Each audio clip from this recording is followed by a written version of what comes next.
Sultan yang ada di wilayah Cirebon hadir, tepuk tangan. Dari Kasepuhan, dari Kanoman, dari Kacirbonan, dari Kaprabonan. Tepuk tangan semuanya. Terima kasih diberikan tempat, diberikan ruang waktu, dan diberikan kebahagiaan bagi warga kota Cirebon. Hadir juga Bapak Wali Kota beserta istrinya yang setia. Dari tadi mata istrinya tidak pernah berkedip, takut wali kotanya memandang padahal yang bukan semestinya dipandang. Saya ucapkan terima kasih Pak Bupati Indramayu beserta calon istrinya yang masih ada di alam impian. Bapak Wakil Gubernur Kanjeng Raja Subanglarang Miwah banyak. Itu Bapak tahu nggak Pak? ada anggota DPR RI, saya ucapkan terima kasih. Tadi ada di belakang anggota DPR lagi hadir. Tepuk tangan. Tuh Terima kasih. Ya kasih ya teh. Alhamdulillah makanya sujun bae saya sebelum Ya maaf ya maaf ya Bukan dihitungnya yang terakhir. Masih dicek teh makasih teh. bersyukur. Napakilas Pajajaran kirap mahkota nanti malam minggu kita akan mengikuti kegiatan di Bandung kirap mahkota birokrasi keliling kota Bandung. Malam Seninnya memang ada internal, tidak ada drama kolosal. Yang paling utama bukan untuk membangun cerita masa lalu, tetapi yang disampaikan adalah membangun jembatan masa lalu dan masa depan. Karena banyak di antara kita hari ini ngomongin masa depan, gak ngerti sejarah masa lalu. Banyak orang juga yang hanya cerita masa lalu, tidak mau bicara masa depan.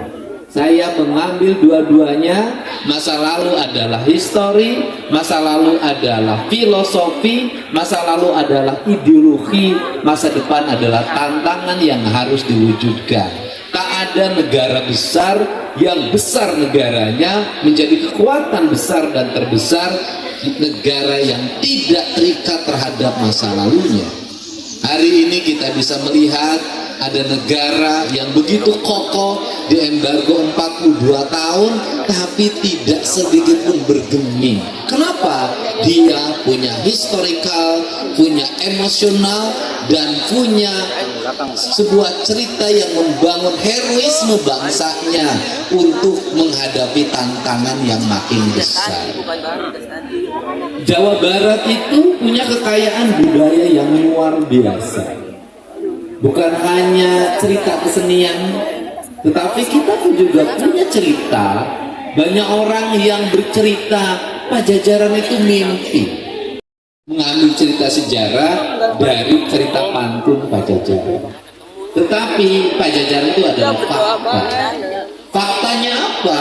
Bukan hanya batu tulis, bukan hanya mahkota birokrasi, tapi sampai hari ini masih berdiri kokoh. Gapura-gapura, keraton-keraton, keturunannya masih ada, genetikanya masih ada, nyalurnya ke Prabu Siliwangi, artinya Pajajaran itu memang ada dan tidak akan pernah pudar dimakan oleh zaman. Saya ini kenapa selalu menangis? Karena ketika saya menjabat Wakil Bupati tahun 2003 di Purwakarta pada usia 30 tahun, usia batas minimal menjadi seorang Wakil Bupati, saya mulai membangun narasi tentang Pajajaran anyar. Saya membangun cara berpikir bagaimana membangun daerah itu dengan kekuatan Tritangtu Dibuana, Rama, Resi, Prabu.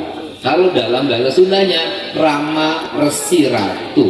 gunung kudu akayan, lengkong kudu balongan, lebak kudu sawahan. Sebab berpikir filosofi tentang tata ruang daerah, tata kelola pembangunan yang berbasis ekologi, yang menurut orang Kementerian Agama disebutnya teoekologi. Kemudian waktu itu saya mendapat serangan tentang apa? Kemusyrikan, kembali ke zaman batu, ketinggalan zaman, cara berpikir yang setiap hari diserang oleh berbagai orang. Saya sempat beberapa kali diperiksa di Polda Jabar, beberapa kali saya diperiksa secara terus-menerus karena saya dianggap sesat cara berpikirnya. Padahal saya lagi memperjuangkan bahwa tidak ada kemajuan dengan kehancuran. Kemajuan hanya akan dibangun dengan kehidupan. Kehidupan itu adalah pembangunan itu harus menghidupkan, bukan mematikan. Karena harus menghidupkan, maka dalam kaidahnya disebut dengan pembangunan berkarakter. Manunggalnya manusia dengan tanahnya, dengan airnya, dengan udaranya, dengan cahayanya, yang itu melahirkan ajaran Tritangku Dibuana, papat kalima pancer, yang di Bali disebutnya Trihitu Karana. Kerangka itu yang terus saya perjuangkan sampai saya menjadi bupati. Saya mulai punya kewenangan untuk membangun karakter itu. Maka saya membangun hamparan alun-alun, namanya alun-alun Pasanggerahan Pajajaran, itu dengan lambang mahkota Bimo Kasih, dengan gapura Malati. Maka saya menulis di situ Pakuan, Galuh Pakuan. Saya menulis lagi tentang gapura Indung Rahayu. Saya menulis lagi tentang gapura Tritangtu, iman, Islam, ihsan. Banyak orang yang tetap tidak mengerti. Maka saya terus mengusung gagasan. Ancaman sangat banyak. Saya pernah dikejar oleh 10 orang mengurus pedang di Garut mau dibunuh. Rumah saya dilempari pakai batu, anak saya sampai trauma karena sekolah itu di mana-mana bersebaran Wentet Dedi Mulyadi, Dajjal Sunda. Apakah saya mundur? Tidak. Saya terus memiliki keyakinan bahwa pembangunan yang memiliki watak ideologi akan melahirkan masyarakat yang cerdas, masyarakat yang tidak usah dibeli, tapi masyarakat yang tersadarkan. Dan saya katakan bahwa usung tema kebudayaan dalam politik, alhamdulillah, saya selalu memenangi pemilu dengan suara yang sangat tinggi. Artinya, jangan pernah ada keraguan pembangunan mengusung tema dari kampungnya sendiri. Di antara peradaban Sunda yang masih tersisa tentang pluralisme, yang masih tersisa tentang pemahaman rahmatan lil alamin, yang masih tersisa antara Islam, iman, Islam, ihsan, antara masa lalu, masa kini, dan masa depan. Wilayah yang sangat terbuka itu adalah Cirebon. Di Cirebon tidak pernah terdengar kalimat musyrik. Di Cirebon tidak pernah terdengar kalimat kafir dan mengkafirkan. Di Cirebon menjadi terbuka antara pemahaman agama, pemahaman sejarah, dan pemahaman alam. Maka Cirebon sesungguhnya adalah mini pluralisme Indonesia. Kalau dalam bahasanya para pakar, Cirebon mengajarkan tentang Islam inklusif. Kenapa itu terjadi? Karena disinilah yang original